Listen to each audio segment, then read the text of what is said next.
Questions to consider before watching the 4th episode of the 5th season of The Chosen. In the same vein as before, I would like to suggest that you perform a little review before beginning your discussion of the 4th episode of The Chosen Season 5. During the 2nd and 3rd episodes, Jesus made a number of prophecies regarding the temple, the future of the church, and the end of the world. How have the various disciples been responding to the alarming things that Jesus has been speaking? In the 4th episode, the female disciples of Jesus are profiled. In what ways has Jesus' presence been a part of Mary Magdalene's life? Is it Eden? Are you Tamar? Both Mary and Martha? Are you Joanna? Questions for Bible study and discussion to consider before watching the 4th episode of Season 5 of The Chosen. In contrast to Episode 3, which featured a number of chapters devoted to biblical material, Episode 4 is primarily concerned with investigating the overarching concepts and ideas that are found in the Bible. There are still a few passages from the Last Supper, John 13 verses 23 to 34, and the tale of Jesus cursing the fig tree, Mark 11 verses 12 to 14, that are included in this book. However, the Danu prayer that was originally said before the Last Supper, it would have been enough, and the Gospel Danu that was said after Jesus' meal with the ladies will be the elements that the majority of viewers will find to be the most memorable in Episode 4. Despite the fact that the Danu is not recorded in the Bible, it is a traditional Jewish prayer that was created to assist the people of God in remembering the numerous ways in which the Lord benefited and redeemed them during the Exodus. For the purpose of today's conversation, you will examine one of the numerous passages in the Torah that encourages the Israelites to preserve the memory of the Exodus. In order for you to live and reproduce, as well as to enter and possess the land that the Lord pledged to grant to your fathers, you have to be cautious to obey every single commandment that I command you to do today. And you shall remember the entire way that the Lord your God has led you these 40 years in the wilderness, that he may humble you, testing you to know what was in your heart, whether you would keep his commandments or not, the Lord said to you. And in order to teach you that man does not live by bread alone, but rather by every word that comes from the mouth of the Lord, he humbled you and allowed you to be hungry, and he fed you with manna, which you did not know, nor did your fathers know. He did this so that he might teach you that man does not live by bread alone. Your foot has not swelled over the course of these 40 years, and your attire has not gone out of style on you.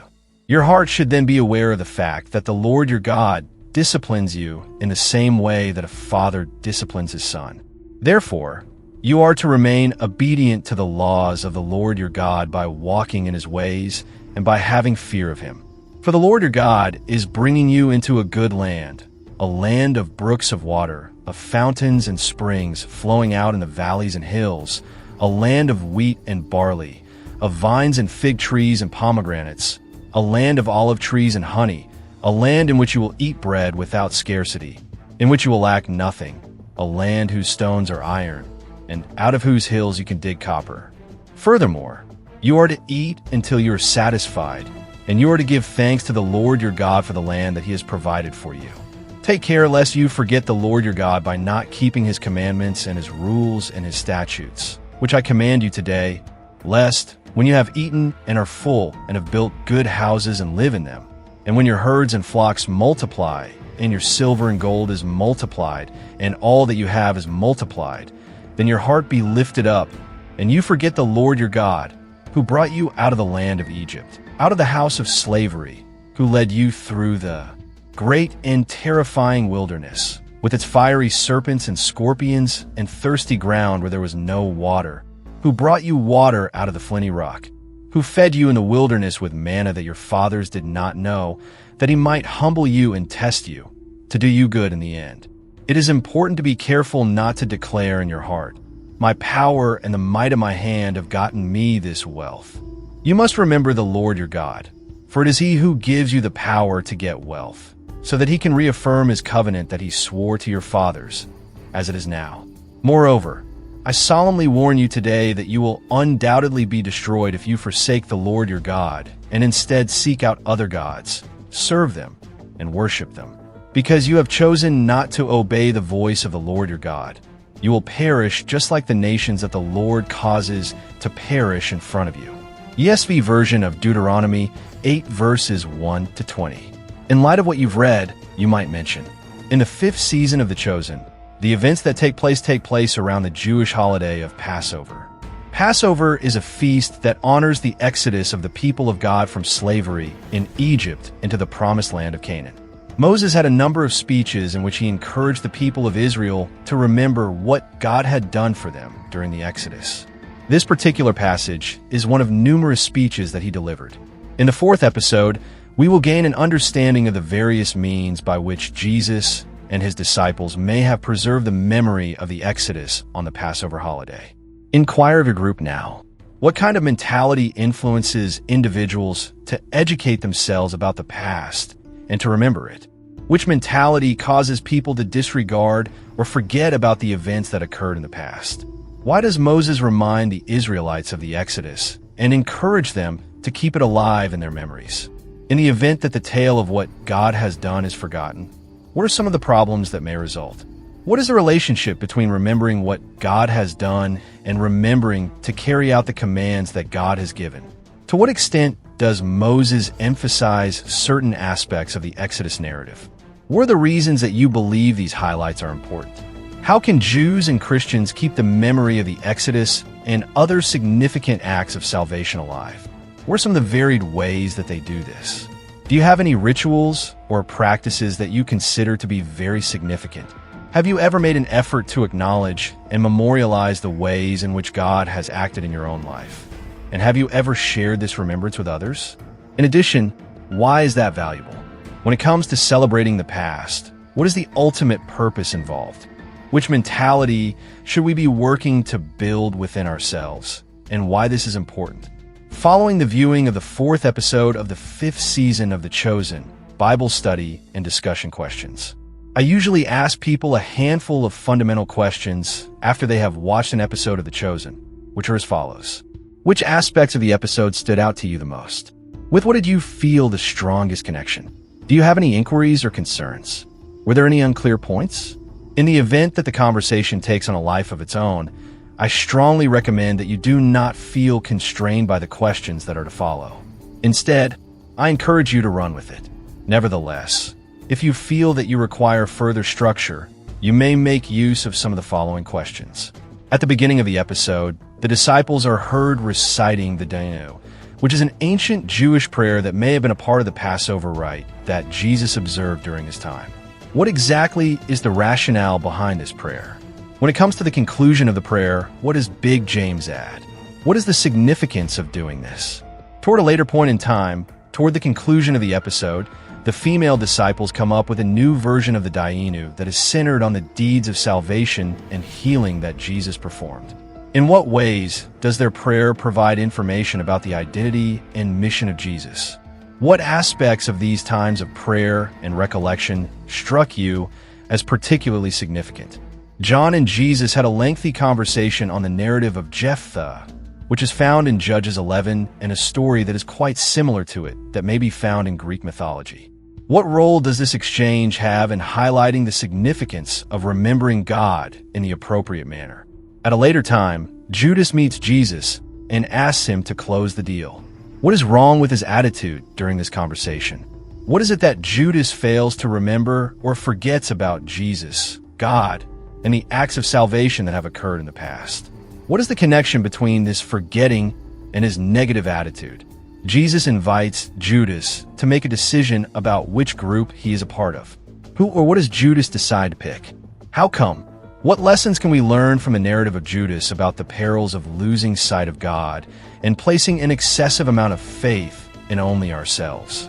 In the 4th episode, Judas, John, and the other disciples continue to struggle with the consequences that have resulted from the actions and teachings that Jesus carried out in the temple. While all is going on, Mary Magdalene and Yosef are looking for a way to foil the plot that the Pharisees have devised to kill Jesus. At the same time, Atticus takes note of Caphne's enmity toward Jesus, and Caiaphas, who is displeased with the Pharisees, decides to take matters into his own hands. Both of these events occur simultaneously. The Last Supper begins with a chilly introduction. It has been the case up until this point that the opening scenes of the Last Supper have been taken almost verbatim from either the Upper Room Discourse, John 13-17, or the tale of the Last Supper that may be found in the Synoptic Gospels, Matthew 26 verses 17-34, Mark 14 verses 12-25, Luke 22 verses 7-38. However, in the beginning of the 4th episode of the 5th season, we switch between the women in Bethany and Jesus and the disciples as they sing a rendition of the Dainu, which is a traditional Passover call and response song that tells the account of the Exodus. It would have been sufficient if, on the other hand, he had led us out of Egypt without casting judgment on those who were our adversaries.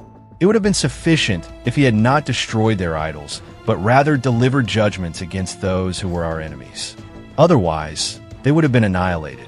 It would have been sufficient if he had destroyed their gods and not given us their wealth. Otherwise, it would have been sufficient. In the case that he had provided us with their money and had not divided the sea for us, it would have been sufficient for us to do what we needed to do. It would have been sufficient if he had divided the sea for us rather than leading us across it on dry land. If he had done that, then it would have been sufficient. In the event that he had led us through it on dry land and prevented our foes from drowning, it would have been ample enough to meet our needs. It would have been sufficient if he had submerged our foes and failed to supply our requirements in the desert for a period of 40 years. Such an event would have occurred. It would have been sufficient if he had submerged our foes and failed to supply our requirements in the desert for a period of 40 years. Such an event would have occurred. In the case that he had provided for our needs in the desert, but had been unable to make the Torah accessible to us, it would have been sufficient. In the event that he had merely given us the Torah, rather than bringing us into the land of Israel, that would have been sufficient. It would have been sufficient if he had brought us into the land of Israel, but had not erected the temple for us while we were there. This is the point at which the Dainu is traditionally considered to have reached its conclusion. Nevertheless, Big James, who is crying, add a new verse to the end of the Dainu. These comments leave Matthew bewildered, but the other members of the group understand what he is saying.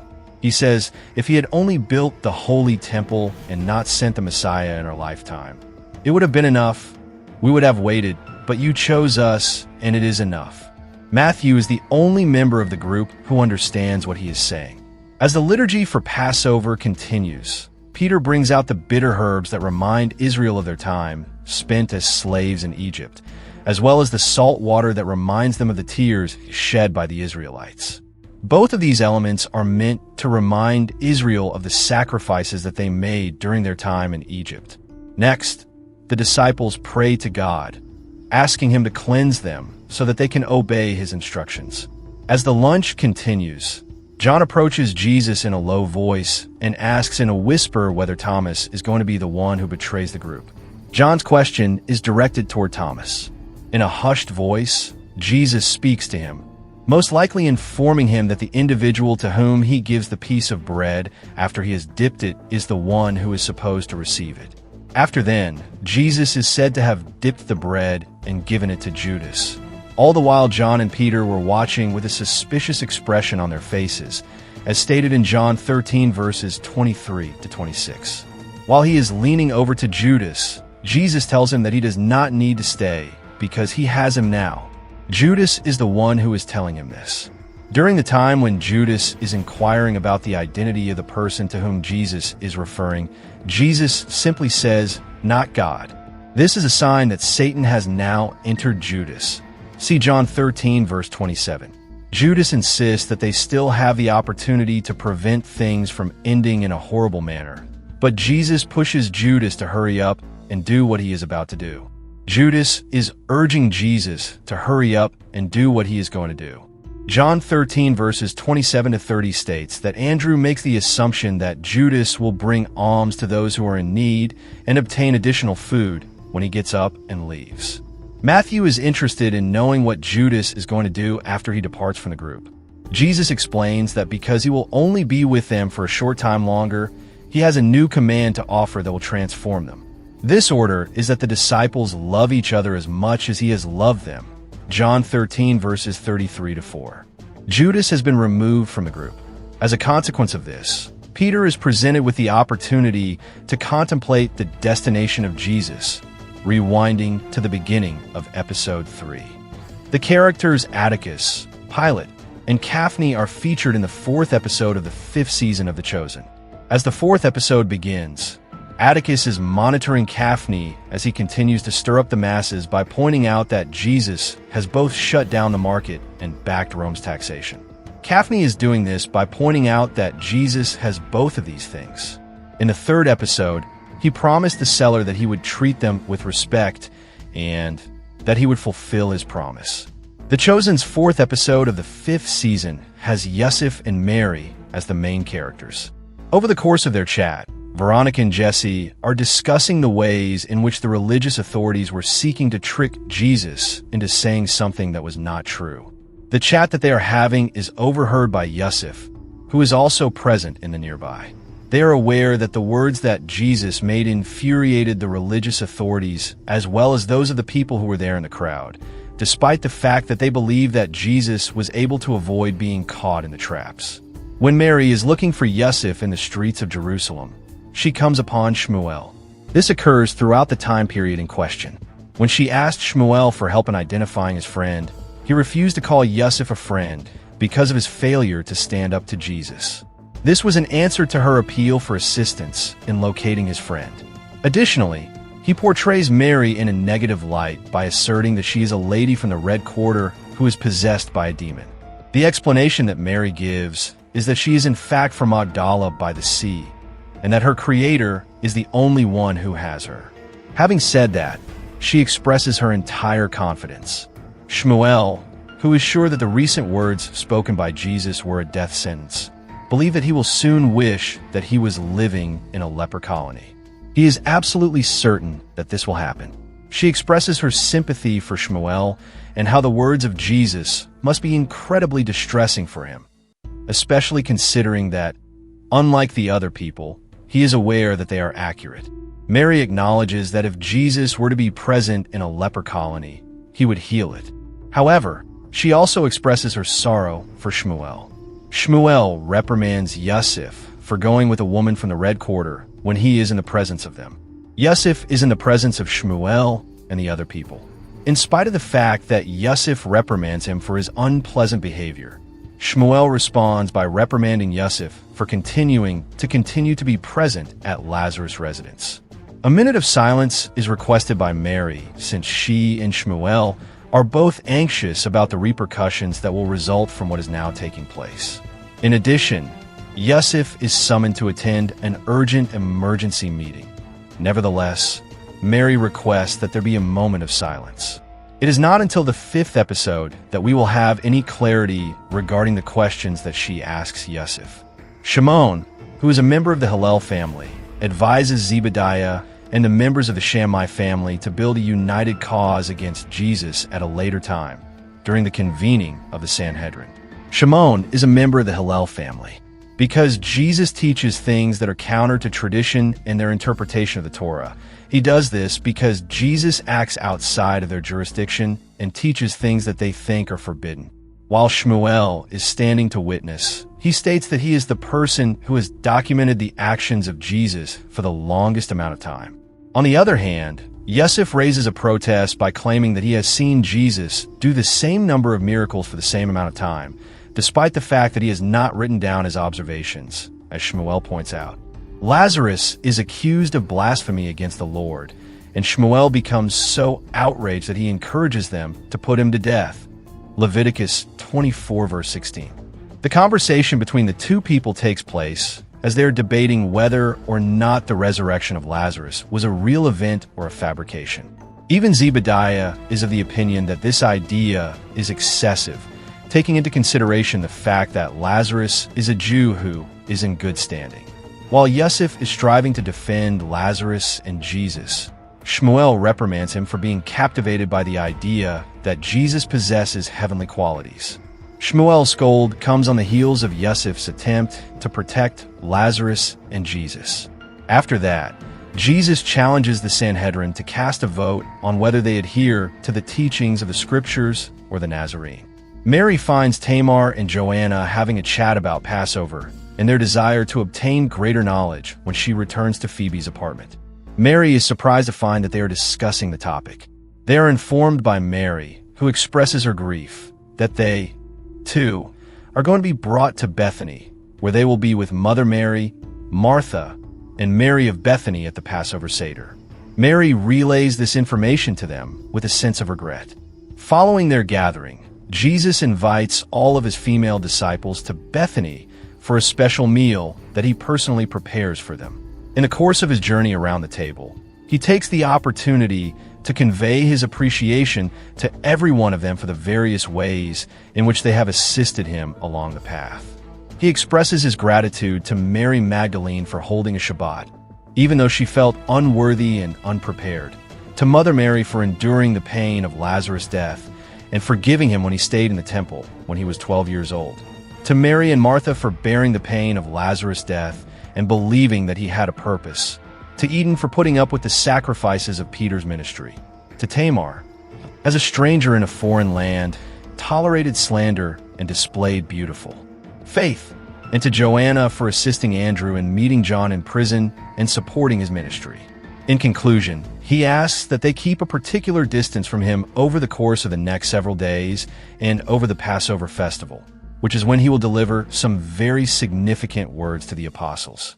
He will be delivering these words throughout the holiday. Due to the fact that she has been paying attention, Mary Magdalene is aware of what has been taking place, despite the fact that the other people are unable to comprehend the occurrence of this situation. Following the hearing of this, the ladies respond by reciting a revised version of the Dainu, which is based on their experiences with Jesus. Mother Mary, if only I had been able to feel the joy of holding you in my arms, and if for some reason you had not done miracles and signs, then that would have been enough. If only I had been able to experience the thrill of having you embrace me. According to Mary Magdalene, if you had only performed signs and wonders and not called me by name, it would have been sufficient. Mary Magdalene said this. There would have been ample relief if you had simply cleansed Mary of her demons and refrained from phoning my husband. If you had done this, there would have been significant relief. If you had only called Simon Peter and not healed my friend, that would have been adequate because it would have been sufficient. Tamar, your actions would have been sufficient. The only thing that would have been satisfactory would have been if you had been able to heal Ethan instead of rearing my brother, Martha. In the instance of Mary of Bethany, it would have been sufficient if you had only been responsible for the upbringing of my brother, and there had been no attempt to preserve my dignity when I worshipped you. If you had only guarded Mary, but not given meaning to my life, which had been so unfulfilled, by allowing me to support you and this extraordinary family that I believe will revolutionize the world from the inside out, then that would have been sufficient. Joanna, your actions would have been sufficient. On the other hand, Mary Magdalene leaves the house after the supper, and Tamar follows closely behind her like a shadow. After Mary has finished explaining to Tamar that Jesus had directed her to maintain their distance from him, rather than Jerusalem, she then goes back to Jerusalem to fulfill a mission. Tamar is worried that she could disregard Jesus' recommendation that they maintain their distance from one another. The characters Judas, John, and Jesus are featured in the 4th episode of the 5th season of The Chosen. As soon as Peter has returned from his talk with Jesus, Judas makes a question to Jesus about whether or not he has made any additional answers concerning his certification of taxes to Rome. Judas makes the assertion that the one who walked on water and raised Lazarus might have clicked his fingers and had sword to appear in the hands of everyone in the temple to protect him, when Peter points out that Jesus could not oppose taxes since Roman forces were waiting to take action. Peter, on the other hand, comes back with the argument that Jesus was striving to avoid being captured, just like David attempted to flee Saul. Because Judas claims that he believes in Jesus, but does not trust that he is aware of what he is doing, he is scolded by him for the fact that Judas makes this assertion. As a response, Judas asserts that Jesus chose him for a particular reason, and that it may be his obligation to test him to the point where he is unable to continue. Judas, on the other hand, is informed by Peter that this is his own conception, and Peter cautions him that if he is unduly absorbed with his own views, he will be unable to believe anything else. Following the passage of some time, Jesus comes across John at Phoebe's house, where he is viewing paintings. He then requests that John recite the Greek stories that he has been studying. In the book of Judges, chapter 11, John makes the comment that the event that is being depicted seems to be a replica of the story of Jephthah's foolish pledge that led him to sacrifice his daughter. This is a sacrifice that Jesus claims his father never asked for, but that could only have taken place because the people were acting in a manner that appeared to be moral in their own eyes. Judges 21 verse 25. After that, John begins to narrate the narrative of how Agamemnon offered his daughter Iphigenia as a sacrifice to Artemis in order to ensure that the journey to Troy would be accompanied by favorable winds. This was done in order to ensure that the journey would be successful. However, Agamemnon was finally killed by his wife, who was subsequently killed by their son. Agamemnon's son was also killed by his wife. After that, the son was unable to forgive himself for what he had done since he was plagued by the Furies for the rest of his life. John is aware of the fact that the disciples and the religious leaders are behaving in a manner that seems to be right for them, but they are not aware of the ramifications that will result from their conduct. He is curious in the means by which they will make it possible for themselves to discover acceptance or forgiveness. John receives a promise from Jesus that he has forgiven them, and that his Spirit would never abandon them or leave them.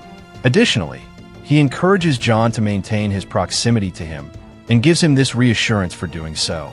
When Judas arrives to talk to Jesus about the last chance to unite the Jewish people and triumph over the lies of their adversaries, Jesus is still in the garden atrium.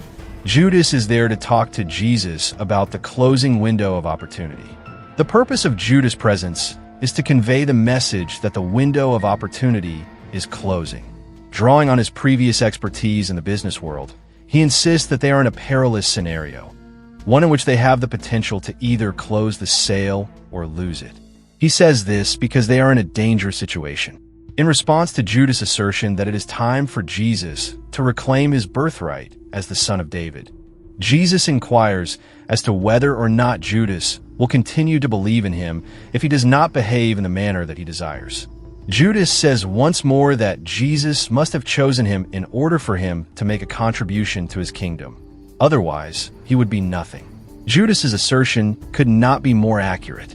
When Jesus tells Judas that he is on the point of making a decision that will compel him to choose between two people who possess his heart, the situation reverts to its original state.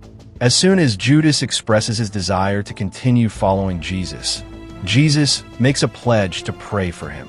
This information has made Judas very happy. Following his departure to pray and cry, Judas conveys his discontent with the outcome of the encounter by expressing his gratitude to Jesus for his time and then leaving to pray. Jesus instructs his disciples to join him and the ladies on their journey back to Bethany, rather than remaining in Jerusalem throughout the entire journey. Judas expresses his frustration as a result of this. While Judas is in the midst of the opportunity to fulfill the predictions about the Messiah, he is perplexed as to why the other disciples are standing by drunkenly while the opportunity passes them by, but no one interacts with him. In the process of approaching a fig tree, Jesus is displeased when he finds out that the tree does not have any fruit on it. He is starving but does not have any food. As a result of the surprise that his followers experience when Jesus pronounces a curse on the tree, they travel to Bethany. Mark 11 verses 12 to 14. The Chosen paints a depiction of Jesus' relationship with his mother that is both powerful and beautiful, in contrast to the way that popular Protestant evangelicalism has a tendency to downplay the significance of Mary. Naturally, by doing so, The Chosen is merely adhering to the manner in which the Gospels themselves portray the bond that exists between Jesus and Mary. The unfortunate reality is that Protestants have, on occasion, been more concerned with establishing themselves as a reaction against Roman Catholicism than they have been with correctly reflecting key aspects of the biblical tale. As someone who was raised in the Roman Catholic faith, I am well aware of the different ways in which reverence for Mary might be misunderstood. But I also understand how simple it is for a post-Catholic evangelical to not just be pro-Bible, but also anti-Catholic, willing to trample on the holy cows of Rome due to one's own spiritual fragility. This is something that I have experienced myself. For the same reason that a skilled interpreter shouldn't be driven by such uneasiness, a good Bible artist shouldn't be either. Art should be willing to follow the path of the biblical tales wherever they go, and we ourselves should be willing to learn from the ideas of other theological traditions rather than fearing them. This is something that we should be willing to do. To our great good fortune, The Chosen appears to be achieving exactly that, providing us with a portrayal of Mary that is beautiful, balanced, and human. Because of this, it is an excellent topic for discussion among young people, as it prompts them to contemplate the fact that the Son of God, by taking on human flesh, also became a son of human parents, and what he has to teach us about how to relate to our own mothers and fathers. Questions for the introduction to the 5th episode of the 1st season, Imagining Jesus' Mother. Begin by posing the following questions to your students and taking notes on what they write on a whiteboard, whether it be a physical or digital one. In what ways should parents take care of their children? And what are some of those ways? From birth to the moment of death. What are some ways that children honor their parents, and how should they do so? From childhood to the moment of death. Ideally, your list will include tasks that span a wide variety of life stages, from changing diapers and wiping a baby's, but during the infant stage to providing guidance and wisdom during the later stages of life. If you feel that your young people are not thinking broadly enough, you might try to ask them questions specific to each stage of their development, such as, what are some ways that parents should take care of a baby? What are some ways that parents should take care of a toddler? Etc. Your list will have a greater impact on the subsequent stage of conversation if it is not only more diversified, but also more grounded in reality. Bring to the attention of your younger generation. During the Christmas season, we spend a lot of time discussing the birth of Jesus, but the rest of the time, we tend to concentrate on his adult ministry during the final 3 years of his life. Nevertheless, this is what was going on in Jesus' life between the time of his birth and the time of his death. Point at your lists. Not only did Mary, Jesus' mother, give birth to her son, which must have been a difficult task, especially considering the circumstances at the time, but she also cared for and raised him for more than 30 years. The majority of the items on this list are not actually the kind of things that you write stories about, which is why we don't get many stories about those 30 years. While she was raising Jesus, Mary's life was relatively typical. It is not entirely known how much Mary realized about the divine nature of her son, but based on Luke 1 and 2, it appears that Mary was aware that her son was destined to be the Messiah that God had promised. Next, inquire of your students. When you think of Jesus, do you frequently consider how he required all of this to come into existence? Have a look at the list of parenting responsibilities. Are there some that you find particularly peculiar to consider? For instance, Jesus needs someone to clean his, but provide him with nourishment and instruct him in new terms. What do you think it would have been like for Mary to devote her life to the service of a person whom she believed was destined to become the king that God had promised? When you think about Jesus, do you frequently consider the fact that he must have appreciated Mary and Joseph in a number of these ways during his whole life? Please read to the list of parents who have been honored. Are there any of these that you find particularly strange to consider? For example, Jesus respected his parents and listened to their counsel, despite the fact that he was more virtuous than they were. In conclusion, please explain the following. Ancient Christians used to devote a great deal of their thoughts to Mary. Artists, sculptors, and poets were all fascinated by the idea of imagining and depicting her position in the life of Jesus. The mother of Jesus, on the other hand, does not receive nearly as much attention as she once did, at least not among evangelical Protestants.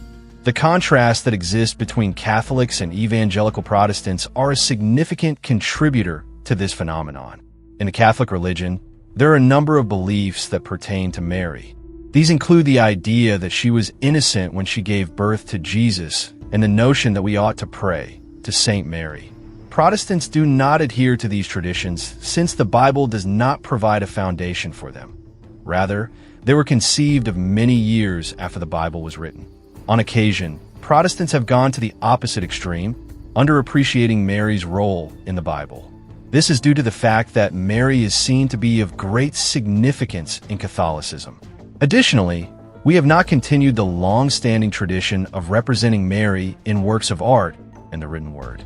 Although he is an evangelical Protestant, the director of The Chosen appears to have a deep appreciation for the significant part that Mary played in the life of Jesus. The purpose of the episode that we are going to see today is to provide attention to their connection. Watching the 5th episode of the 1st season of The Chosen. Because of the restrictions imposed by COVID, my youth group viewed The Chosen online through the use of Zoom. Visit this link on YouTube to watch the 5th episode. You're able to locate it on Amazon if you do not like to stream it, or if you wish to skip the advertisements. There are a lot of them. During the time that I was watching The Chosen, I occasionally participated in the chat and offered comments, but I made an effort to avoid teaching too much.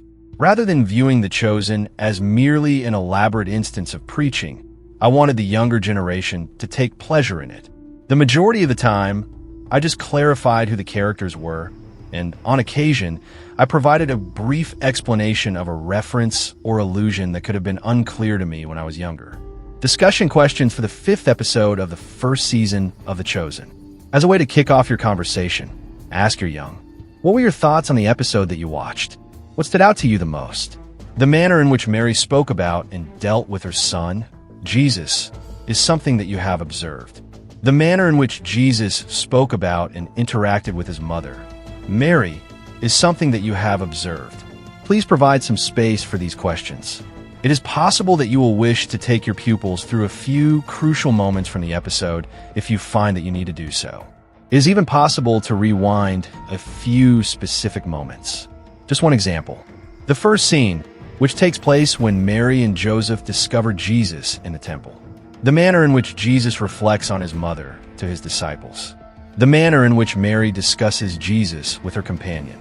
It is at the wedding that Jesus and Mary first come face to face. When Mary begs Jesus to assist her, and they discuss the meaning of the word time. After you have finished talking about these moments, let your pupils know that this episode comes from the Gospel of John, which is where the story is taken from. There is evidence that Mary was there for both the beginning and the end of Jesus' career on earth, as described in the Gospel.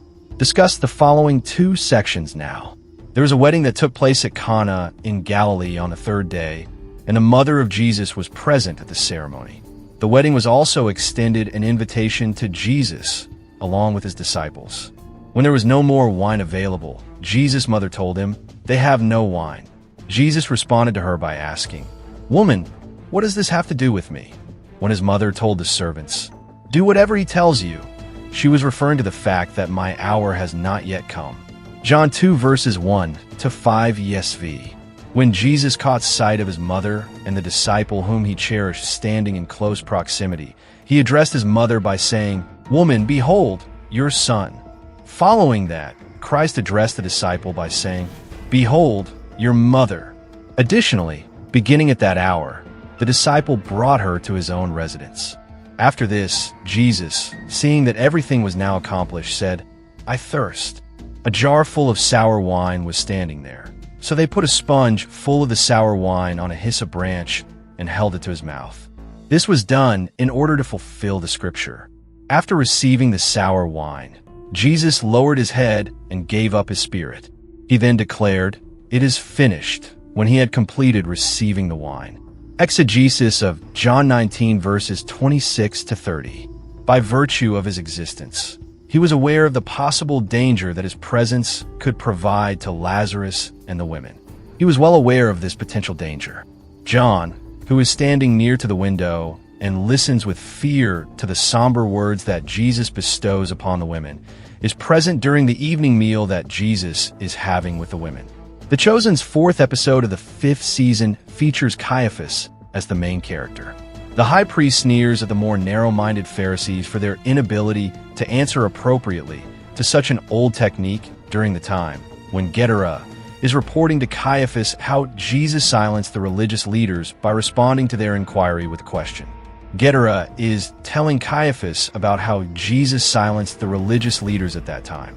In spite of the fact that he disapproves of Jesus due to his belief in the resurrection, he is concerned about the threat that is being made against the temple on account of the fact that it is being threatened. Gedera, on the other hand, is not in the least bit certain that this will be the primary concern of the Sanhedrin. Rather, they are more concerned with removing the influence that Jesus holds, particularly among the people. Even though Caiaphas believes that their efforts to apprehend Jesus are a waste of time, he is adamant that he can still save the day by having Jesus captured in a covert manner the night before Passover. He is convinced that this will allow him to rescue the day. Gedera is given the command to design a strategy for locating Jesus while he is in the process of putting on his priestly ephod while he is in the middle of doing so. During the course of the Sanhedrin's continuous discussion on what should be done with Jesus, Yanni and Zebediah leave the gathering in order to meet with Caiaphas, who wants to take command of the gathering himself. Caiaphas is interested in taking charge of the gathering himself. They claim that his appearance will have an effect on votes, and there will be a desire among voters to compliment him as a result of this. At the same time, they revere Annas, Caiaphas' predecessor and father-in-law, for unflinchingly adhering to his convictions without displaying any fear, even when doing so meant being deprived of his mantle in an unfair manner. Annas was Caiaphas' father-in-law. When they asked him out loud why Annas' children, who were equally qualified, were not selected to replace him, they urge him to seek the opinion of his brother-in-law so that they can have a better case. They ask him why Annas' children were not selected to replace him. This action is taken with the intention of getting under his skin. Instead of being delighted by Yanni's condition, Caiaphas mocks him for being a man who has little authority but many connections. Caiaphas is not amused by an individual's circumstances. On the other hand, he reluctantly agrees to have his brother-in-law Annas make a statement regarding the circumstances surrounding the situation. The fourth episode, which is devoted to design patterns, features a number of fascinating design patterns that are displayed. A distinct interpretation of the Dainu is used as a chapter bookend on either half of the show on either side of the program. One further point that this episode brings to our attention is the fact that the scenes from the Last Supper appear to be taking place in the opposite sequence from the order in which they were originally sequenced. As far as I can tell, the fifth season is structured in a manner that is reminiscent of the well-known film Memento, which was directed by Christopher Nolan. In contrast to the main story, which is presented in the chronological order, the frigid opening scenes are displayed in the opposite order. During the eighth episode, it is quite probable that the reverse sequences and the chronological sequences will bring together the sequences that they have been working on. In addition to this, we are provided with the first part of the story that is about the fig tree, as well as the conclusion of the first half of Season 5. It is during the second half of the new season that we are given the opportunity to experience the second half of the same story. At the end of the first half of the season, we are able to witness Judas' final displeasure with Jesus, which is also for the most part very fitting. The reason for this is to ensure that Judas' communication with the religious authorities may continue during the second half of the season. I'm a major lover of the Dainu, particularly in the poetry, tradition, and story spheres of creative expression. Not only is the poem breathtaking, but it also frames the events that took place at the Last Supper within the framework of the Jewish tradition of experiencing Passover. A further point to consider is that the fact that James makes a contribution to it is a good technique of explaining how Jesus fits within the storyline of the Old Testament. The Dainu is placed before the New Commandment in order to stress the fact that the gracious works of God come before His law. This is another reason why the Dainu is placed before the New Commandment. In addition, I admire the manner in which the women utilized the structure of the poem and utilized it to tell the story of how Jesus provided each of them with personal relief. It is a wonderful idea, and I have high hopes that it will inspire a large number of Christian organizations and individuals to develop their very own unique Dainu prayers. My objective is to incorporate this discipline into the Bible study and discussion guide that I have developed for the episode. I have every intention of doing so. In addition, I am thankful for the linkages to the sad stories of Jephthah and Iphigenia, which established significant analogies between the actions of Judas and those of the religious authorities. I'm happy for these connections. The fourth episode of The Chosen lore draws a great deal more on earlier events from The Chosen in a manner that I believe a large number of fans will find to be both nostalgic and satisfying. This is because the episode draws a great deal more on the prior events. However, I also really appreciate how Shmuel draws parallels to Mary's background, as well as how he and Yosef discuss their own history with Jesus. The Dainu that is performed by the women is the most obvious illustration of this particular aspect. It was given the impression that it was somewhat abstract and impersonal due to the length of time that was spent on public remarks in Episode 3. On the other hand, Episode 4 gives us a greater number of instances in which characters interact with one another. In addition to taking place in public settings, like Shmuel's comments to Mary and his emotional interaction with Yosef in the Sanhedrin, these exchanges also take place in private settings, like Jesus' moments with John and Judas and Peter's meeting with Judas. In addition, I would like to point out that the final aside that Jesus made to Judas while they were eating the Last Supper was additionally pretty powerful. As far as the performances are concerned, the exchanges that took place between Sean Sharma, Shmuel, and Ivan Jasso, Yosef, were brimming with fervor and emotion. Luc Demien does a fantastic job at conveying the difficulty that Judas is experiencing in this moment through his writing.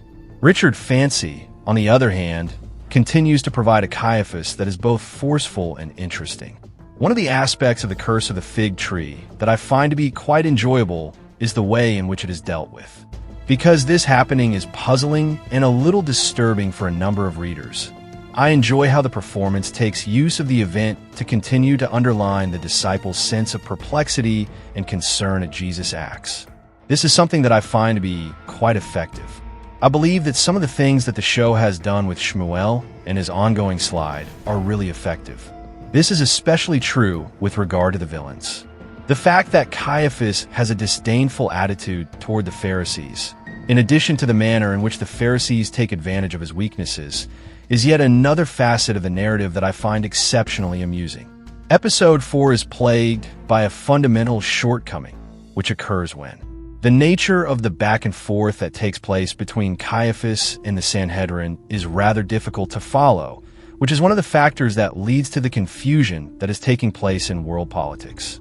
I get that Caiaphas does not want to have to debate about Jesus, and that he simply wants to arrest him, but I do not entirely comprehend the reason why the Pharisees are so determined to exclude him from participating in their debates. I do not fully understand why they are so determined to exclude him. Having said that, I have a suspicion that casual viewers will have an even more difficult time following and investing in the minor differences in the political ideas of the various factions. This is especially true when we consider that we haven't spent a lot of time with them up to this point in The Chosen. Key themes and reflections on the fourth episode of the 5th season of The Chosen. I would like to reiterate that I will be adding my thoughts on the key topics that were covered in the episode to this article at a later time. In this section, I will most likely list a couple of them. The benevolent deliverance at the hands of God and the appropriate expression of gratitude. In order to underline the enormous grace that Jesus displays in the process of delivering his people, the prayers of Dainu, which are heard both at the beginning of the story and at its conclusion, help to emphasize the fact that Jesus performs this procedure. Not only does Jesus save his people from their oppressors, the Egyptians and the false gods, Mary's demons, the sickness of Tamar's friend, he calls them into a new identity and purpose, giving Israel the Torah, calling Mary by name, calling Peter, giving Joanna purpose, and sustains them along the way, providing wealth, supplying the needs of Israel in the desert, raising Lazarus, and defending Mary's honor.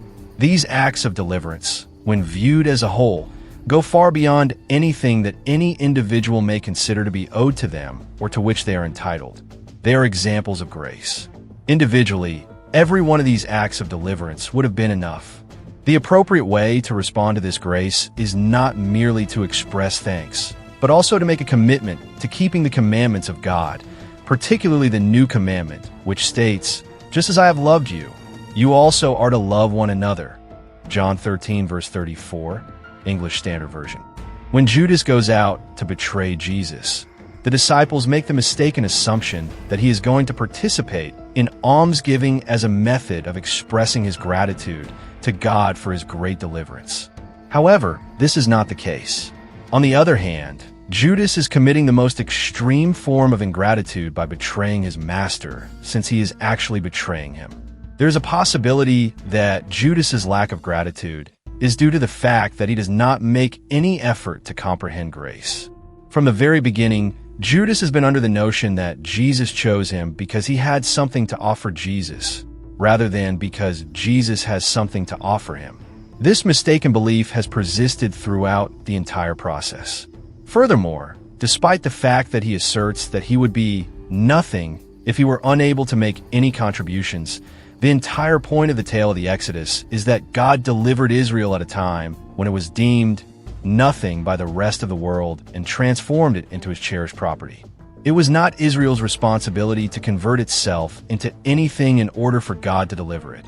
Rather, God delivered his people and then gave them a new identity and purpose, the Torah, in order for them to demonstrate their gratitude. Unfortunately, Judas is unable to understand this fact, and as a consequence, he chooses to pursue his own thoughts rather than those of everyone else.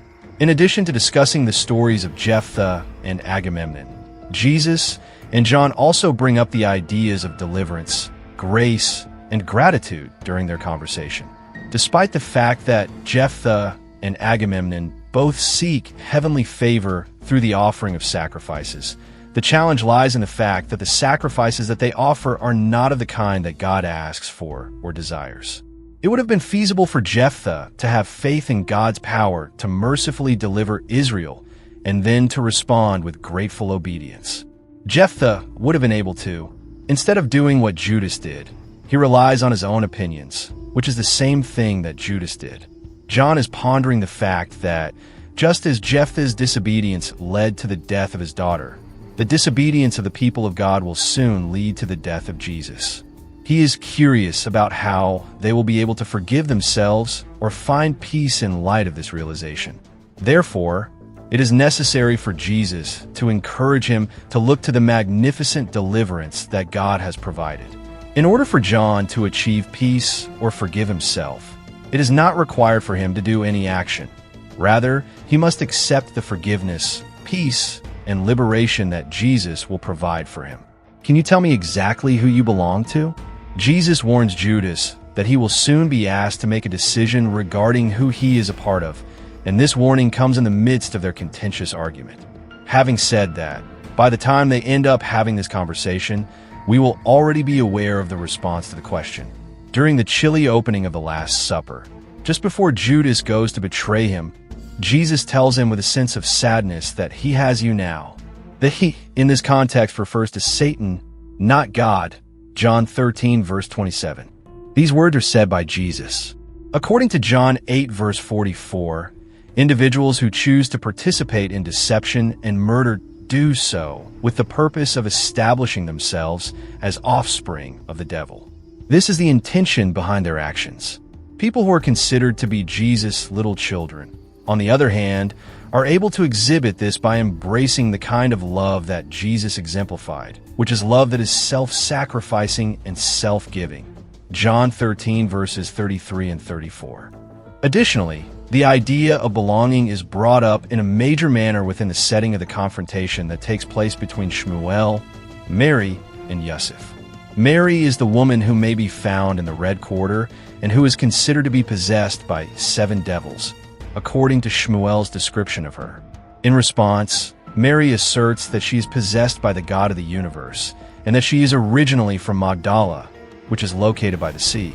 She also makes a statement that corrects the record. This statement is made in reaction to the statement that came before it. During the time when Jesus called her by her name, Mary, he made a proclamation that she was a part of him and his ways, and not the ways of Satan in this world. The fact that Shmuel is willing to seek murder before the Sanhedrin, even in the name of Torah, is ironic because it demonstrates that the group to which he belongs is not God. This action is ironic because it shows that Shmuel is not a member of God. Is it your intention to maintain your faith? Judas presents his plan for what Jesus ought to accomplish. And Jesus responds with a question that is quite challenging.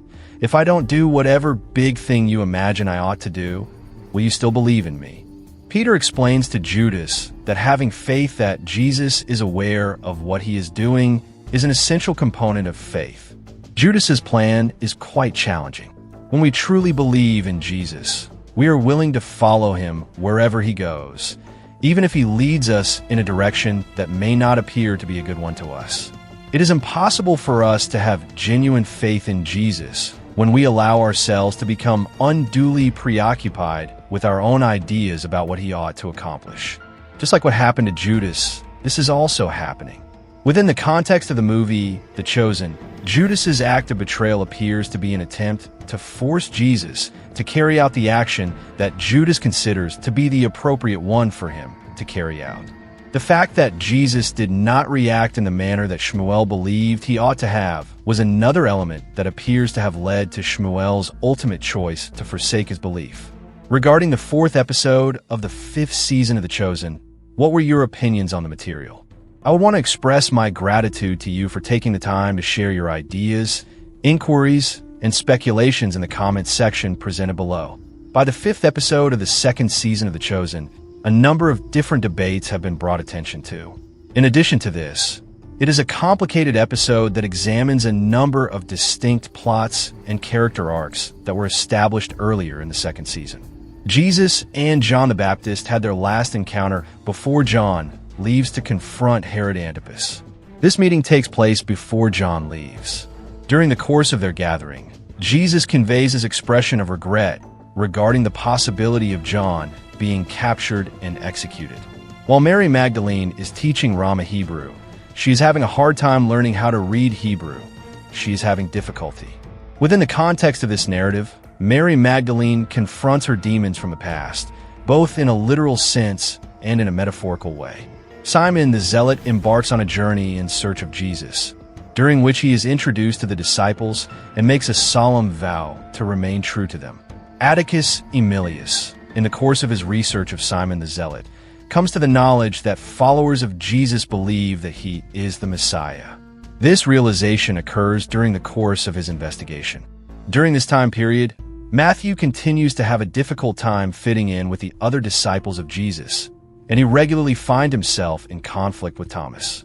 Shmuel and his buddy Yanni are attempting to design a strategy that will convince the Sanhedrin to press charges against Jesus. This is being done in order to have the Sanhedrin make charges against Jesus. In this moment, Jesus departs to compose the Sermon on the Mount, which he will deliver later. You are absolutely right in declaring that this is a great deal. In point of fact, it is. Considering that The Chosen Season 2, Episode 5 covered a lot of ground in an effort to give the season as a whole more purpose and drive, it is vital to exercise caution while discussing it with young people. This is because the episode covers a lot of ground. In light of the fact that I have not devoted a significant amount of attention to the adaptation of his character in these posts, we will be focusing our emphasis primarily on John the Baptist. On the other hand, we will also briefly talk about the subject of confronting demons, which is still another idea that plays a key role in the episode. Crazy John the Baptist is the topic of discussion for the question and answer session for the 5th episode of the 2nd season of The Chosen. To begin, I would like to find out what your younger generation already knows about John by asking them the following questions with the intention of gathering information. Who is John the Baptist? And do you know who he was? What kind of information about him can we obtain from the New Testament? The fact that John the Baptist was the one who baptized Jesus, and that he prepared for Jesus in some way, is something that a great number of young people are aware of. It is possible that they remember hearing about his unique diet and his peculiar attire. This is something that they might remember. When pupils read about John's disagreement with Herod Antipas, his arrest, and his final death, they will have a lesser level of awareness than they would have experienced otherwise. Even if these particulars could be considered spoilers, in a sense, I feel that this episode of The Chosen anticipates that we will come into it with an awareness of what is going to happen next. This is the case despite the fact that these particulars are presented. John the Baptist, on the other hand, The one who is subservient to him in the kingdom of heaven has a position of superiority among him.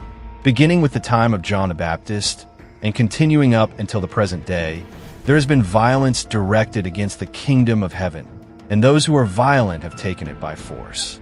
If you are willing to accept it, he is the one who is slated to come. He is Elijah who is to come, as all the prophets and the law predicted up until John, and he is the one who is to come. Those who are able to hear ought to be permitted to perform the activity. If I were to compare this generation to any other, what would that generation be? It is comparable to children sitting in the marketplaces and calling out to their playmates. We played the flute for you, and you did not dance. We sang a dirge, and you did not mourn. For John came without eating or drinking, and they say, he has a demon. On the other hand, the Son of Man came with eating and drinking, and they say, look at him, an alcoholic and a glutton, a companion of those who collect taxes and those who commit sins. The passage from Matthew 11 verses 1 to 19 in the English Standard Version. Yet wisdom is justified by her deeds. Herod the Tetrarch became aware of the popularity that Jesus had attained at that time, and he then proceeded to explain to his men that the person in question was John the Baptist. He has been raised from the dead. That is why these miraculous powers are at work in him. For Herod had seized John and bound him and put him in prison for the sake of Herodias, his brother Philip's wife, because John had been saying to him, it is not lawful for you to have her. And though he wanted to put him to death, he feared the people because they held him to be a prophet. However, when Herod's birthday arrived, the daughter of Herodias danced in front of the visitors. This delighted Herod to such an extent that he made a solemn vow to give her any request that she may make. Herod's wish was granted. Even though he felt regret, the king insisted that the head of John the Baptist be given to her. This was due to the fact that he had taken oaths and was entertaining visitors. This was something that she stated after being prompted by her mother. Give me the head of John the Baptist here on a platter, she said with enthusiasm. He had John beheaded at the prison where he was placed after sending him there.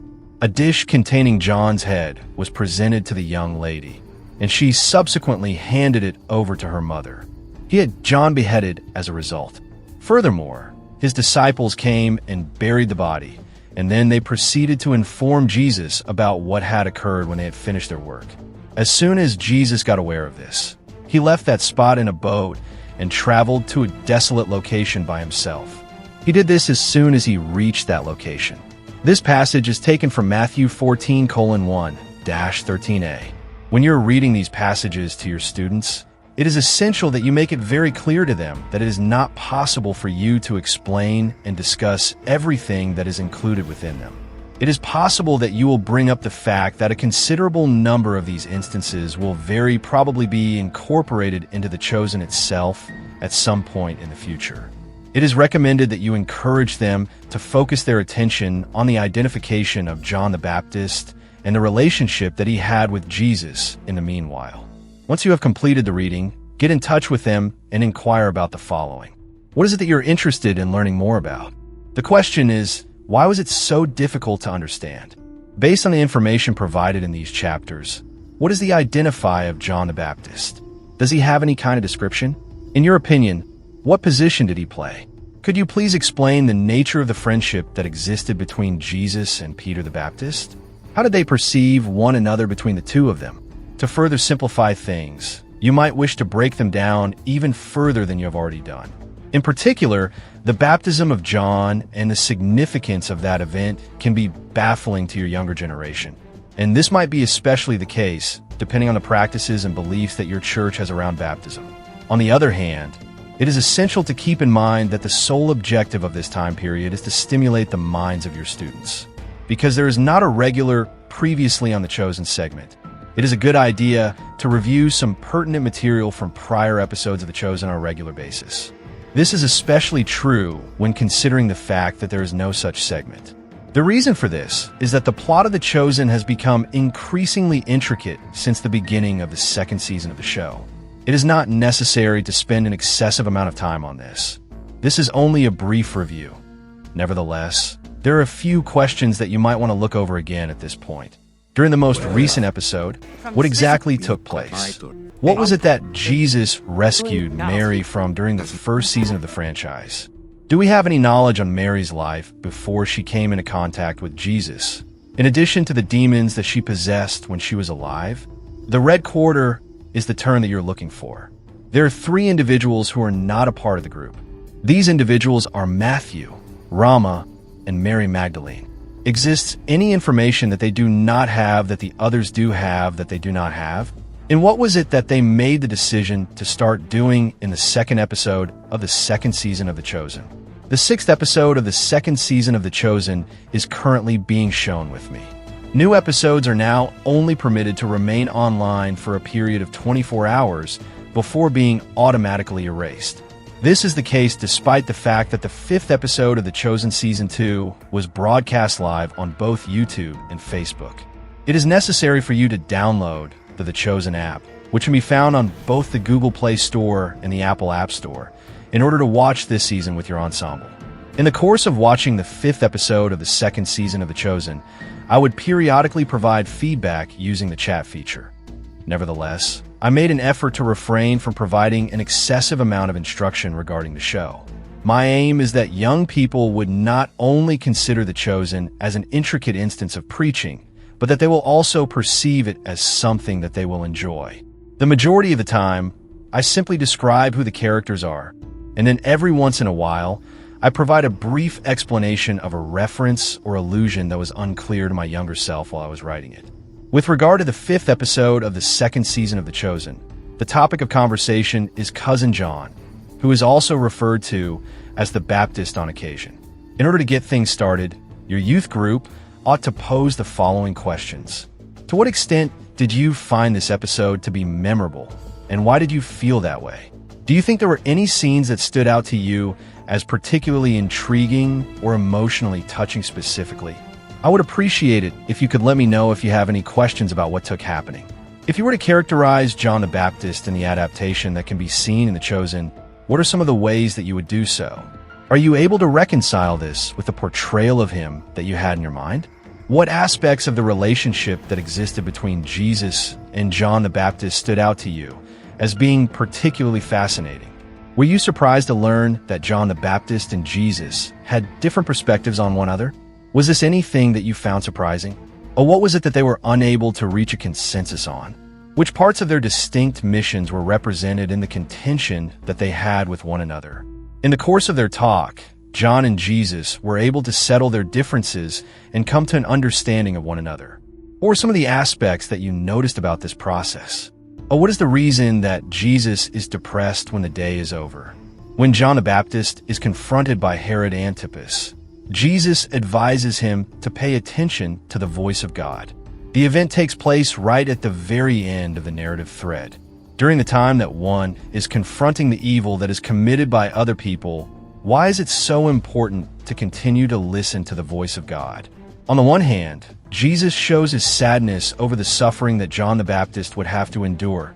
On the other hand, Jesus affirms that John the Baptist is carrying out his duty in the appropriate manner.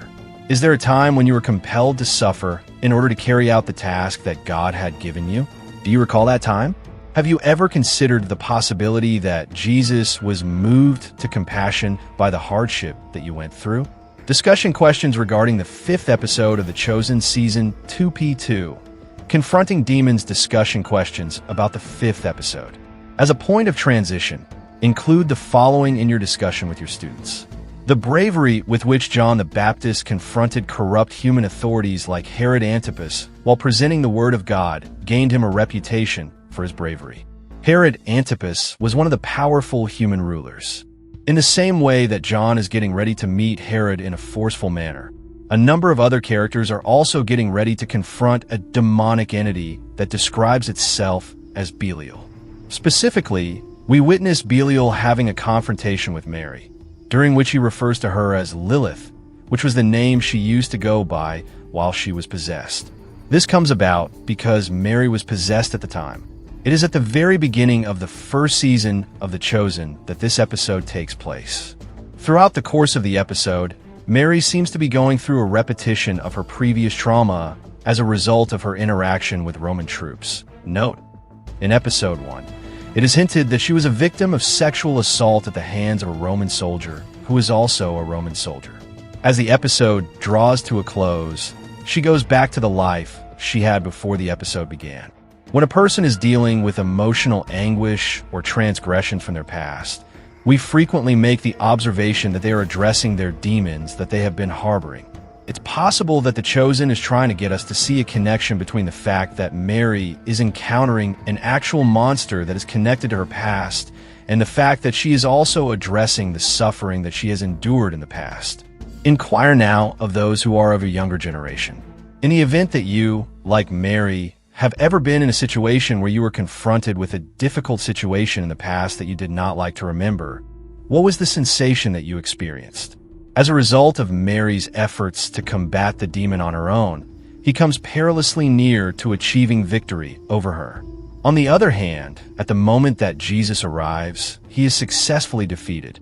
Why is it so important for us to call upon Jesus to be with us when we face our past or the issues that are buried deep within us?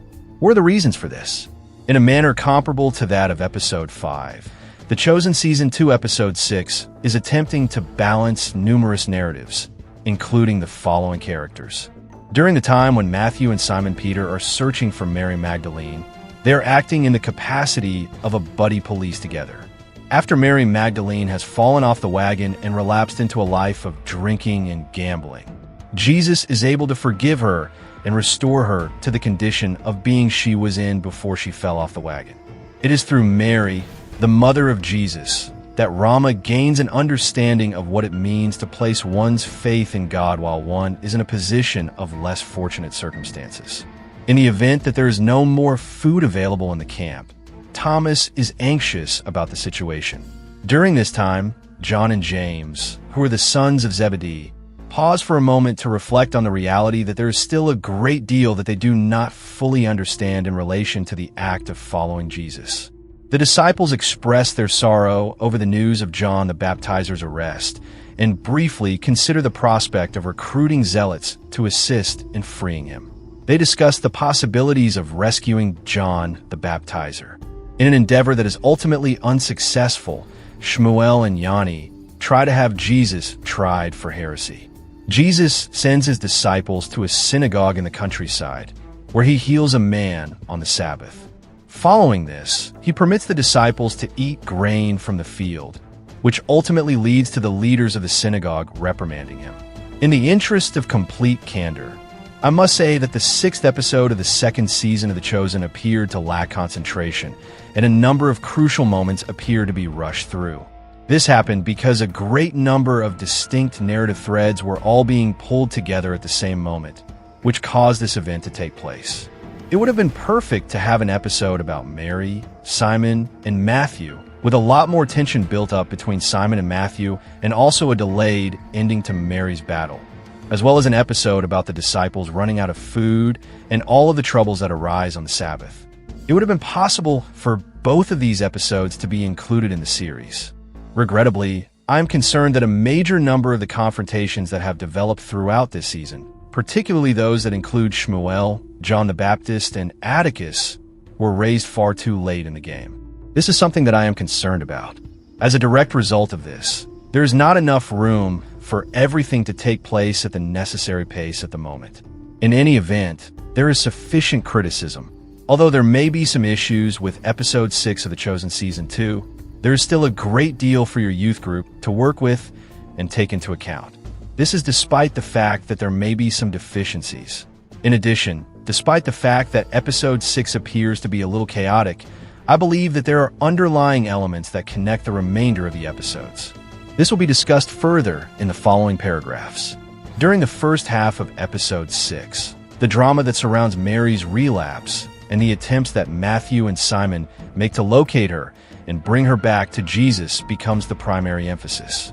The second part of episode number 6 is a summation of the discussions that take place between Jesus and the leaders of a local synagogue regarding the Sabbath. These disputes take place in the context of the discussion. These seemingly unrelated narratives are brought together by the concept that God prioritizes mercy over human righteousness, as suggested by the title of this piece. This desire is demonstrated by a scrupulous consideration for the regulations that are associated with rituals. Young people from your organization will be conducting research on this subject as part of this session. The 6th episode of the 2nd season of The Chosen, titled Mercy and Not Sacrifice, will be the subject of the introduction questions. In the guide that I published about the 2nd episode of the 1st season of The Chosen, I introduced the concept of the Sabbath, also known as Shabbat. Is it possible that you and your group have not yet gone through that lesson? If so, you might want to revisit it and possibly add some of the things that you have learned. For instance, the video that was used in Bible study to explain the Sabbath. We are going to continue our investigation of the Sabbath throughout the remainder of this guide. However, we will only do so insofar as it is tied to the concept of mercy found in the Bible. To begin things rolling, you should have the young people in your group read the following scripture from the book of Isaiah. Cry out loud. Do not hold back. Raise your voice like a trumpet. Declare to my people their transgression, and to the house of Jacob their sins, according to what the prophets stated. In spite of this, they make it a habit to seek me out on a regular basis and take great delight in learning my methods. It is as if they were a people who behaved in a virtuous manner and did not abandon the judgment of their God. They beg me for just judgments. They take great joy in drawing near to God. If you are unable to recognize that we have been fasting, then what is the reason? How come you have forgotten to appreciate the fact that we have humbled ourselves? What is the cause for this neglect? Have a look at this. On the day of your fast, you have a desire to fulfill your own desires, but at the same time you are mistreating all of your staff. The whole aim of your fast is to participate in arguments, fights, and to strike with a vicious fist. Behold, this is the sole purpose of your fast. Attempting to fast in the same manner that you are doing today will not result in your voice being heard on a more elevated level. Are you of the opinion that the fast that I have chosen to observe might be considered a day for a person to humble themselves? Is the purpose of lowering his head like a reed and placing sackcloth and ashes beneath him with the intention of showing him respect? What you intend to call this is a fast, and it will be a day that is pleasing to the Lord. To break every yoke, to release those who are oppressed, to undo the straps of the yoke, and to loosen the chains of wickedness is the fast that I have chosen. Do you not think that this is the fast that I have chosen? Does it not indicate that you should offer your bread to those who are hungry, and that you should invite those who are homeless and penniless over to your house? Does this imply that you should cover the naked person you see rather than hiding yourself from your own body when you come across someone who is naked? When this occurs, your light will shine forth like the dawn, and your healing will come to you in a short time. Your righteousness will go before you, and the glory of the Lord will be your rear guard. Then you will call, and the Lord will answer. You will cry, and he will say, Here I am. If you remove the yoke from your midst, the pointing of the finger, and the speaking of wickedness, if you pour yourself out for those who are hungry and satisfy the desire of those who are afflicted, then your light will rise in the darkness, and your gloom will be as bright as the noonday. You will be like a garden that is watered, like a well of water whose waters never run dry, and the Lord will always guide you. He will fulfill your desires in places that are burning, and he will strengthen your bones. Both of these things will happen. You will be referred to as the repairer of the breach and the restorer of streets to dwell in. You will also be responsible for the reconstruction of your ancient ruins. You will be the one to raise up the foundations of many generations. In addition, you will lay the groundwork for a great number of generations to come. If you turn back your foot from the Sabbath, from doing your pleasure on my holy day, and call the Sabbath a delight and the holy day of the Lord honorable, if you honor it, not going your own ways, or seeking your own pleasure, or talking idly, then you shall take delight in the Lord, and I will make you ride on the heights of the earth. I will feed you with the heritage of Jacob your father, for the mouth of the Lord has spoken. Isaiah 58 verses 1 to 14 ESV. The following is something that I would want to bring to your attention after you have finished reading the passage.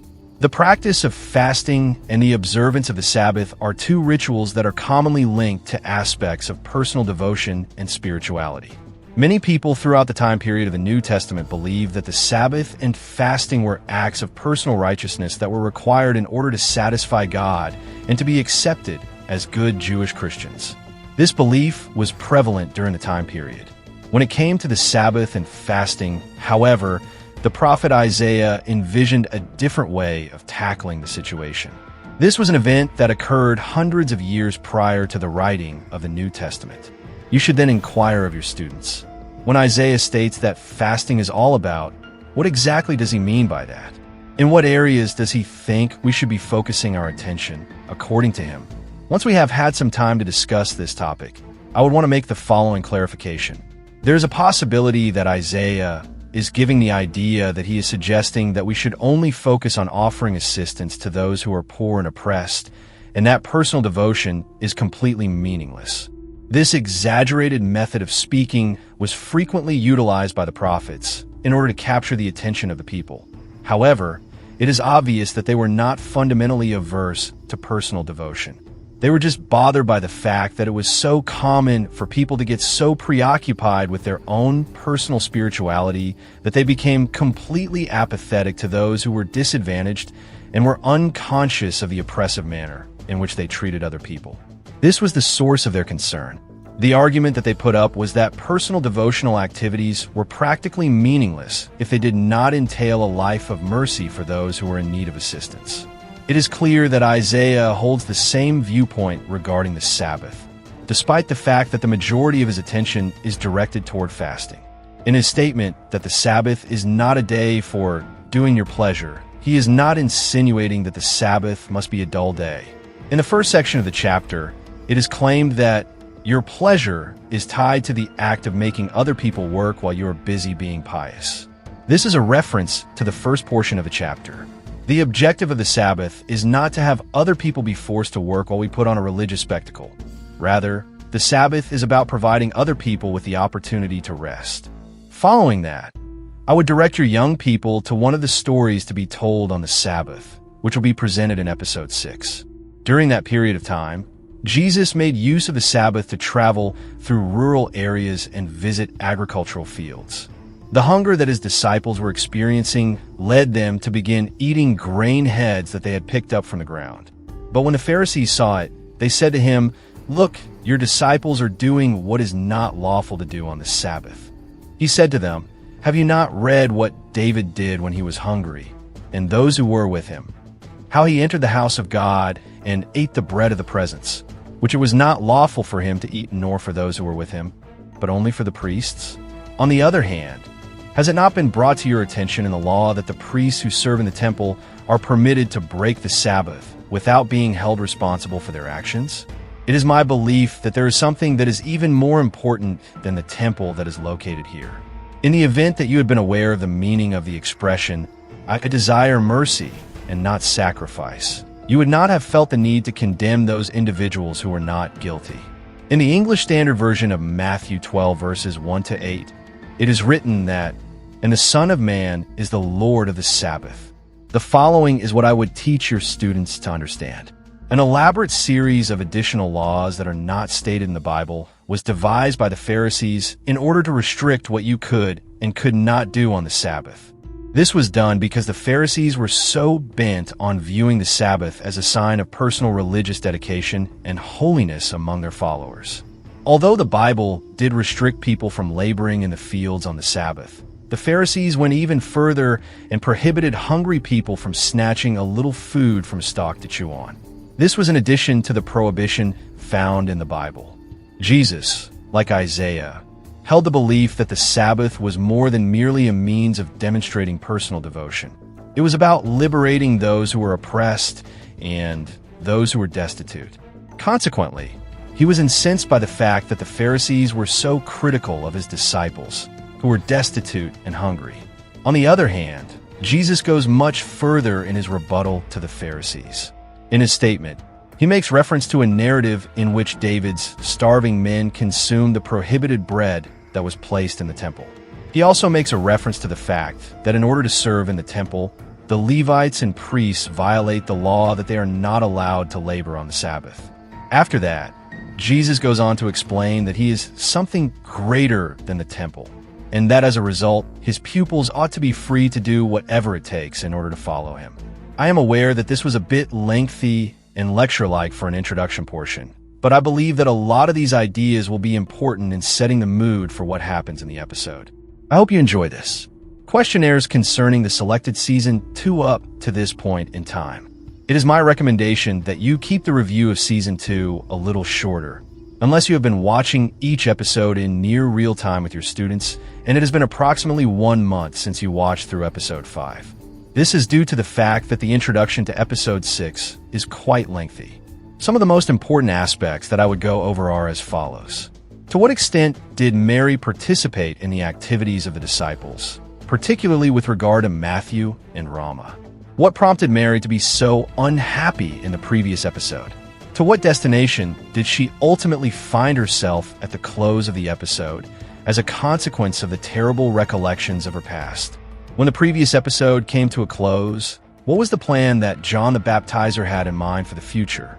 In the most recent episode, what exactly were Shmuel, the Pharisee, and his friend Yanni doing? In the fourth episode, what was it that Jesus did that prompted them to become angry? The sixth episode of the second season of The Chosen is currently being shown with me. In spite of the fact that the sixth episode of The Chosen Season 2 was streamed live on YouTube and Facebook, new episodes are currently only being made available for a limited amount of time before being removed. In order to watch this season with your group, you'll need to download the Chosen app, which can be found on both the Google Play Store and the Apple App Store. While I was watching the sixth episode of the second season of The Chosen, I would occasionally make comments through the chat, but I typically try to avoid doing too much teaching. It is my hope that young people will take pleasure in it and not only view The Chosen as an elaborate instance of preaching. The most of the time, I simply define who the characters are, and then every once in a while, I provide a brief explanation of a reference or allusion that is unclear to my younger self. In regard to the sixth episode of the second season of The Chosen, which is titled Something Greater Than the Temple, here are some questions for discussion. In order to get things started, your youth group ought to pose the following questions. What was it about this episode that stuck out to you the most? And did you get the impression that any of the moments were particularly engaging or emotionally moving? I would appreciate it if you could let me know if you have any questions about what took happening. Throughout the course of the episode, we find Mary going back to the old way of life she had been leading prior to her encounter with Jesus. Based on your experience, what thoughts and feelings did you have as you watched Mary's behavior? Despite the fact that Matthew and Simon were eventually able to find Mary, she was hesitant to return to Jesus. What is the reason for this? What feelings does she have? Is it possible that you have ever had the experience of believing that Jesus redeemed you from a sin, but then returning to the same sin at a later time? Have you ever experienced something similar to this? In the event that we discover that a friend has relapsed into an old sin, what do you believe the appropriate answer should be? In what ways could you be of assistance? Furthermore, what are some things that could possibly be of no use? What type of a response does Jesus offer to Mary when she comes back to meet him? Do you adhere to the belief that he also holds same attitude toward you? During the time that Jesus pardoned Mary for the sins of the entire world, where were they while he was using the tent? The tabernacle is another well-known tent that may be seen in the Old Testament. Who among us can think of someone else that fits this description? It is possible that the final two questions are completely arbitrary, yet they are actually a bridge that connects the two halves of the episode. Although I am not entirely certain that the connection between the tent and the tabernacle is intentional, it is present, and as a result, it is important to bring it to the attention of your younger generation in order to emphasize the connection between the Mary plot and the Sabbath plot. Throughout the Old Testament, the tabernacle served as a location where the people of God were able to feel the gracious presence of God, as well as receive purification and forgiveness for the ritual impurity they had committed. And in a similar manner, Mary is having a face-to-face contact with Jesus, the gracious presence of God on earth, while she is in a tent, and she is experiencing forgiveness and purification for her sins. There's a connection between the argument that takes place at the conclusion of the story between the leaders of the synagogue and Jesus, as well as the concept that Jesus is the gracious presence of God. Jesus describes himself as something greater than the temple as a way of saying he is God's merciful presence on earth, and therefore, just as the temple workers don't need to follow all the detailed Sabbath rules, his own disciples shouldn't have to worry about being so nitpicky about Sabbath rules when they're busy serving him. The point of the show seems to be that Jesus and his Father are more concerned about extending mercy to struggling sinners like Mary and hungry men and women like the disciples than they are about whether or not we have perfectly carried out all of the detailed rules that humans have developed around personally performing acts of devotion, such as sacrifices and Sabbaths. This is the point that appears to be the focus of the show. Inquire now of those who are of your younger generation. Given the current state of affairs that we find ourselves in, what do you think it would be like to prioritize being right about sacrifices, acts of personal righteousness and dedication, at the expense of mercy, caring about sinners, and having compassion for those who are in need? On this particular day, do you believe that God is calling you to extend mercy to an individual or group of people? There's a great lot there, and despite the fact that I had some difficulties with the show as a whole, I believe the scene with Jesus and Mary was really beautifully done, and I hope that it will have a huge impact on some of your younger viewers. Pray that God would use this chance to bless them.